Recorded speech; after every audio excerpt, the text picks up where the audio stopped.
Hi, ಎಲ್ಲರೂ ಹೇಗಿದ್ದೀರಾ? ಎಲ್ಲರೂ ಚೆನ್ನಾಗಿದ್ದೀರಾ ಅಂತ ನಾನು ಭಾವಿಸ್ತೀನಿ. ನಾನು ಕೂಡ ಚೆನ್ನಾಗಿದ್ದೀನಿ. ಇವತ್ತು ಒಂದು ಸಿಂಪಲ್ ಆಗಿರುವಂಥ ರೆಸಿಪಿನ ಹೇಳ್ಕೊಡ್ತೀನಿ. ಆದರೆ ತುಂಬ ಟೇಸ್ಟ್ ಆಗಿರುವಂಥ ರೆಸಿಪಿ ಇದು. ಚಿಕನ್ ಗೀ ರೋಸ್ಟ್ನ ಹೇಗೆ ಮಾಡೋದು ಅಂತ ಹೇಳ್ಕೊಡ್ತೀನಿ. ಚಟ್ಪಟ್ ಅಂತ ಆಗುತ್ತೆ. ಬನ್ನಿ ಹೇಗೆ ಮಾಡೋದು ಅಂತ ನೋಡ್ಕೊಂಡು ಬರೋಣ. ನಾನಿಲ್ಲಿ 1/2 kg ಚಿಕನ್ನ ತಗೊಂಡಿದ್ದೀನಿ.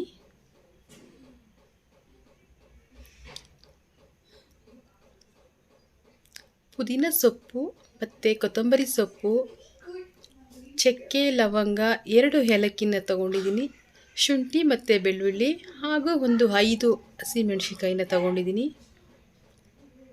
ಗೀ ರೋಸ್ಟ್ ಆಗಿರೋದ್ರಿಂದ ನಾವು ತುಪ್ಪನ ಉಪಯೋಗ ಮಾಡಬೇಕಾಗುತ್ತೆ. ನಾನು ತುಪ್ಪನ ತಗೊಂಡಿದ್ದೀನಿ. ಹಾಗೆ ಮೊಸರು ಮತ್ತು ಉಪ್ಪು, ಗರಂ ಮಸಾಲೆ, ಕಸ್ತೂರಿ ಮೇಥಿ, ಜೀರಿಗೆ, ಧನಿಯಾ ಪುಡಿ, ಕಾಳು ಮೆಣಸು, ಇಷ್ಟು ಸಾಮಗ್ರಿಗಳು ಬೇಕಾಗುತ್ತೆ. ಮತ್ತು ಈರುಳ್ಳಿ ಕೂಡ 2ನ ಹೆಚ್ಚಿಟ್ಕೊಂಡಿದ್ದೀನಿ.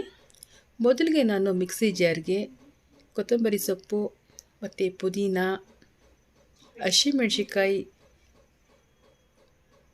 ಚಕ್ಕೆ, ಲವಂಗ ಮತ್ತು ಶುಂಠಿ ಬೆಳ್ಳುಳ್ಳಿನ ಹಾಕ್ಕೊಳ್ತಾ ಇದ್ದೀನಿ.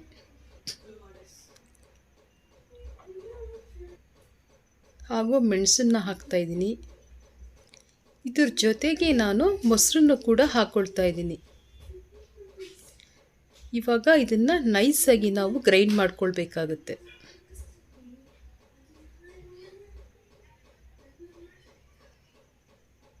ನೋಡಿ, ಇವಾಗ ಆಗಿದೆ. ಮೊದಲಿಗೆ ಒಂದು ಪಾತ್ರೆನ ಇಟ್ಕೊಂಡಿದ್ದೀನಿ. ಅದಕ್ಕೆ ನಾನು ತುಪ್ಪನ ಹಾಕ್ಕೊಳ್ತಾ ಇದ್ದೀನಿ. ತುಪ್ಪ ಬಿಸಿಯಾದ ನಂತರ ಹೆಚ್ಚಿರೋ ಈರುಳ್ಳಿನ ಹಾಕ್ಕೊಳ್ತಾ ಇದ್ದೀನಿ. ನೀಟಾಗಿ ನಾವು ಫ್ರೈ ಮಾಡ್ಕೊಳ್ಬೇಕು.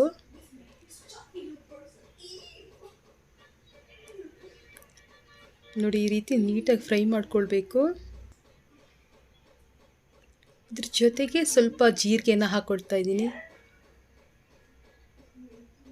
ಇದು ಕೂಡ ಒಂದು 2 ನಿಮಿಷ ನೀಟಾಗಿ ಫ್ರೈ ಮಾಡ್ಕೊಳ್ಳೋಣ.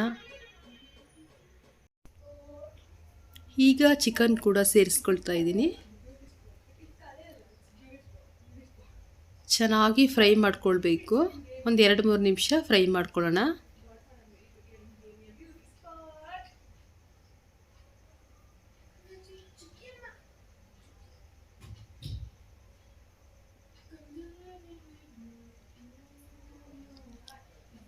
ಸ್ವಲ್ಪ ಉಪ್ಪನ್ನು ಕೂಡ ಹಾಕ್ಕೊಳ್ತಾ ಇದ್ದೀನಿ. ಮತ್ತೆ ಒಂದು 2 ನಿಮಿಷ ಆದಮೇಲೆ ನೋಡಿ, ಈ ರೀತಿ ಚೆನ್ನಾಗಿ ಎಲ್ಲ ಬೆಂದಿರುತ್ತೆ. ಇವಾಗ ಸ್ವಲ್ಪ ಅರಿಶಿಣ ಪುಡಿನ ಹಾಕ್ಕೊಳ್ತಾ ಇದ್ದೀನಿ. ಎಲ್ಲನೂ ನೀಟಾಗಿ ಮಿಕ್ಸ್ ಮಾಡ್ಕೊಳ್ಳೋಣ. ಈಗ ರುಬ್ಬಿರುವಂಥ ಮಸಾಲೆನ ಸೇರಿಸ್ಕೊಳ್ತಾ ಇದ್ದೀನಿ.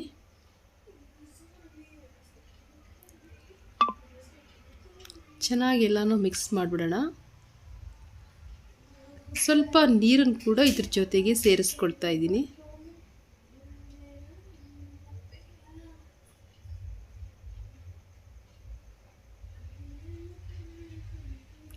ಇವಾಗ ಗರಂ ಮಸಾಲೆ, ಧನಿಯಾ ಪುಡಿ ಎರಡನ್ನೂ ಸೇರಿಸಿ ಚೆನ್ನಾಗಿ ಮಿಕ್ಸ್ ಮಾಡ್ಕೊಳ್ತೀನಿ. ಕೊನೆಯಲ್ಲಿ ನಾವು ಸ್ವಲ್ಪ ಕಸ್ತೂರಿ ಮೇಥಿನ ಹಾಕ್ಕೊಳ್ಬೇಕು.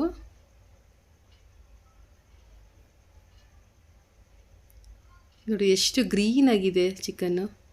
ತುಂಬ ಚೆನ್ನಾಗಿ ಕಲರ್ಫುಲ್ಲಾಗಿ ಕಾಣಿಸ್ತಾ ಇದೆ ಅಲ್ವಾ? ಅಷ್ಟೇ ರುಚಿಕರವಾಗಿರುತ್ತೆ ಈ ಚಿಕನ್ ಫ್ರೈ.